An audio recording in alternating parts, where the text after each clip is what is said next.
കൊമ്പുകുത്തി മേഖലയിൽ കാട്ടാന ശല്യം വീണ്ടും വ്യാപകമാകുന്നു. സ്കൂളിന് സമീപം 2 മലകളിലാണ് 3 ആനകൾ കൂട്ടത്തോടെയും ഒരിടത്ത് ഒരു ഒറ്റയാനുമാണ് നാട്ടിൽ ഇറങ്ങി ജനങ്ങളുടെ ഉറക്കം കെടുത്തുന്നത്. കൃഷിനാശം പതിവായതോടെ കർഷകർ ദുരിതത്തിലാണ്. സ്കൂളിന് സമീപം 200 മീറ്റർ അകലെ വരെ ആനകൾ എത്തിത്തുടങ്ങി. വാഴ, തെങ്ങ് തുടങ്ങിയ കൃഷികളാണ് നശിച്ചവയിൽ ഏറെയും. വീടുകളുടെ മുറ്റത്ത് വരെ ആന എത്തുന്നത് പതിവായി. കാട്ടുപന്നിയെ കൊണ്ടുള്ള ശല്യത്തിന് പുറമെയാണ് ഇപ്പോൾ ആനകളും ജനങ്ങളുടെ ഉറക്കം കെടുത്തുന്നത്. ഞങ്ങളുടെ പറമ്പിലെ ആന എന്നും മിക്കവാറും ശല്യം. കുപ്പക്കടി വരെ വന്നാണ് ആന തിന്നുന്നത്. പിന്നെ പുലി, മൃഗങ്ങളുടെ കാര്യം പിന്നെ ഒന്നും പറയണ്ട. ഞങ്ങളാണ് 2 പേര് മാത്രമേ ഉള്ളൂ ഇവിടെ. പട്ടിയെ വരെ തിന്നെ കിടക്കുന്ന പട്ടിയെ വരെ പുലി പിടിച്ചോണ്ട് പോകുന്നത്. അതൊക്കെ ഞങ്ങൾക്ക് പറയാനുള്ളത്. ഇതിന് വല്ല നീതിയോ വല്ലതുകൊണ്ടോ സോളാർ ഇട്ടിട്ട് അത് നോക്കാൻ ആരുമില്ല. സോളാറില്ല, അത് ചെയ്യുന്നില്ല ഒന്നും. ഒരുപാട് കാര്യങ്ങൾ എല്ലാം ചെയ്യാന്നൊക്കെ പറഞ്ഞിട്ട് ആന വന്ന് ഓരോരുത്തർ ഇങ്ങനെ ഫോട്ടോ എടുത്തുകൊണ്ട് പോകും. പിന്നെ പന്നിയുടെ പിന്നെ ഫോട്ടോ നോക്കാം, നമുക്ക് പേടിക്കണ്ടല്ലോ അതിനെ.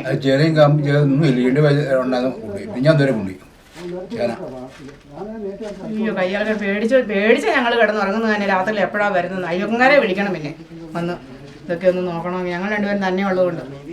കൊച്ചേരി വിനോദ്, ആലക്കൽ വിദ്യാധരൻ, കല്ലുക്കുന്നിൽ സുശീലൻ, തോപ്പിൽ സുരേഷ്, ഷാജി വാലുപറമ്പിൽ, കൊച്ചുപുരയ്ക്കൽ പത്മനാഭൻ, ഇഞ്ചപ്ലാക്കൽ ഗംഗാധരൻ, വേലമ്പറമ്പിൽ സുകുമാരൻ, കൊച്ചുപുരയ്ക്കൽ മോഹനൻ, പുത്തൻപുരയ്ക്കൽ സലിയൻ തുടങ്ങിയ ആളുകളുടെ പുരയിടങ്ങളിലാണ് വ്യാപകമായ കൃഷിനാശം സംഭവിച്ചിട്ടുള്ളത്. ഇവിടെ കാട്ടുമൃഗങ്ങളുടെ ശല്യം മൂലം ഈ സോളാർ വേലി തകർത്ത് എല്ലാം അകത്ത് കയറി വീടിനോട് അടുത്ത് നിൽക്കുന്ന വാഴ, കപ്പ, ചേന മുതലായ സാധനങ്ങൾ, തെങ്ങ് മുഴുവൻ കുത്തി നശിപ്പിക്കുക. ഇതൊരു നിത്യസംഭവമായിട്ട് മാറിയിരിക്കുകയാണ്. ജനങ്ങൾക്ക് പോലും ഭീഷണിയുള്ള ഒരു സംഭവം ആയിക്കൊണ്ടിരിക്കുകയാണ് ഇവിടെ. യാതൊരു രീതിയിലും രക്ഷപ്പെടാൻ പറ്റത്തില്ല. ഇത് സോളാർ വേലിയാണല്ലേ മുഴുവൻ പോയി കിടക്കുന്ന. ഫോറസ്റ്റ് ഉദ്യോഗസ്ഥന്മാരുടെ പറഞ്ഞിട്ട് അവർക്കറിയത്തില്ല. അതിൻ്റെ താൽക്കാലികമായിട്ട് ഉദ്യോഗസ്ഥന്മാരുടെ പറഞ്ഞിട്ട് അവർക്കറിയത്തില്ല. അവർ കുറേ ആൾക്കാരെ ഇത് ആന വന്ന് പറമ്പിൽ നിന്നാൽ വിളിക്കുക എന്നാണ് പറഞ്ഞവരെ. ഒരു ഡെപ്യൂട്ടി റേഞ്ചറുടെ നമ്പർ എൻ്റെ തന്നിട്ടുണ്ട്. പുള്ളി തണ്ടൽ ബോൾട്ടോ എന്നാ ഒരു ബോൾട്ടോ ഉണ്ടെന്ന് പറഞ്ഞിട്ട് ആ ബോൾട്ടിനെ കൊണ്ടുവന്ന് ഇവിടെ ഓടിക്കാമെന്ന്. ഇവിടെ നിന്ന് ആന തെങ്ങ് പറിച്ച് കഴിഞ്ഞ് അവരെ വിളിച്ചു വരുത്തിയിട്ട് വല്ല കാര്യമുണ്ടോ? ഇതാണ് നടക്കുന്ന സംഭവങ്ങൾ. ഇത് യാതൊരു നടപടി ഉണ്ടാകുന്നില്ല ഫോറസ്റ്റ് ഡിപ്പാർട്ട്മെൻറ്റ് ഭാഗത്തു നിന്ന്. പിന്നെ പട്ടയം എന്ന് പറഞ്ഞ സാധനം, പട്ടയം കൊടുക്കുമെന്ന് പറഞ്ഞ് ഈ ജനങ്ങളെ, ആദിവാസികൾ താമസിക്കുന്ന ഈ മേഖലയിൽ ഈ വൃക്ഷാദികളെ, നമ്മുടെ വസ്തുക്കളെ നശിപ്പിച്ച് കഴിഞ്ഞ് പട്ടയം കൊടുത്തിട്ട് എന്താ പ്രയോജനം? ഒരു പ്രയോജനമില്ല. അത് സർക്കാർ കണ്ടെത്തണമെന്നാണ് പറയുന്നത്. എത്രയും വേഗം ഒരു തീരുമാനം ഉണ്ടാക്കാം, അത് എനിക്ക് പറയാനുള്ളൂ. തൊഴിലുറപ്പ് തൊഴിലാളികൾ നിർമ്മിച്ച കയ്യാലകൾ പലതും ആന തകർത്തു. കാടിറങ്ങിയ കാട്ടാനക്കൂട്ടങ്ങൾ തെങ്ങ് കൃഷിയാണ് വ്യാപകമായി ആനകൾ നശിപ്പിക്കുന്നത്. കല്ലുക്കുന്നിൽ സുശീലന്റെ 200 തെങ്ങുകളിൽ പകുതിയോളം ആനകൾ നശിപ്പിച്ചു. ആനകൾ ആക്രമിക്കാതിരിക്കാൻ ഉപയോഗശൂന്യമായ ട്യൂബ് ബൾബുകൾ തെങ്ങിൽ കെട്ടി നിർത്തിയിരിക്കുകയാണ്.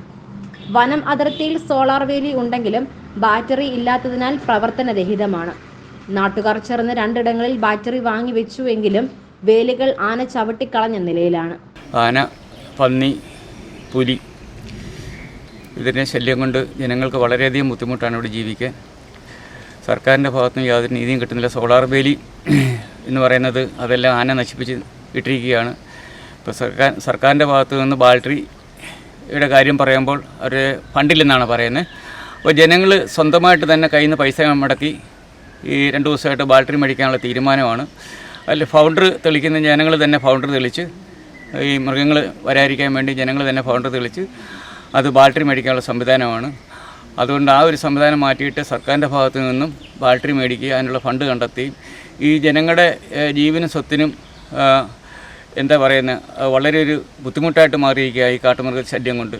വെളിയിൽ നിന്ന് ഒരു സ്ഥലം മേടിക്കാനോ മറ്റ് വസ്തു വിൽപ്പനയ്ക്കാരോ ഈ ഭാഗത്തോട്ട് വരുന്നില്ല.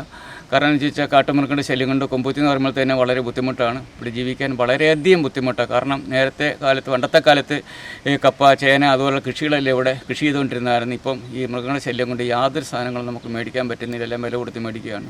ഇവിടുത്തെ ജീവിതം വയനാട്ടിനേക്കാളും കഷ്ടമാണ്. അതാ എനിക്ക് പറയാനുള്ളത്. അതുകൊണ്ട് എത്രയും പെട്ടെന്ന് ഈ സോളാർ വേലി എന്ന് പറയുന്ന സംവിധാനം സർക്കാരിൻ്റെ ഭാഗത്തു നിന്ന് അതിന് ഫണ്ട് കണ്ടുപിടിച്ചുകൊണ്ട് ജനങ്ങളുടെ മേലിൽ അടിച്ചേൽപ്പിക്കാതെ സർക്കാരിൻ്റെ ഭാഗത്തുനിന്ന് ഒരു നീതി ഉണ്ടാക്കണം. അതാണ് എനിക്ക് പറയാനുള്ളത്. അതുപോലെ തന്നെ ഈ ആന എന്ന് പറയുന്നത് വളരെയധികം വീടിൻ്റെ അടുത്ത് വരെ ആന വരികയാണ്. അതിനൊരു സംവിധാനം എന്തെങ്കിലും ചെയ്യണം. ഇതൊക്കെയാണ് നമുക്ക് പറയാനുള്ളത്. ആനകൾ ജനവാസ മേഖലയിൽ എത്താതിരിക്കാൻ അധികൃതർ നടപടി സ്വീകരിക്കണം എന്നാണ് ജനങ്ങളുടെ ആവശ്യം.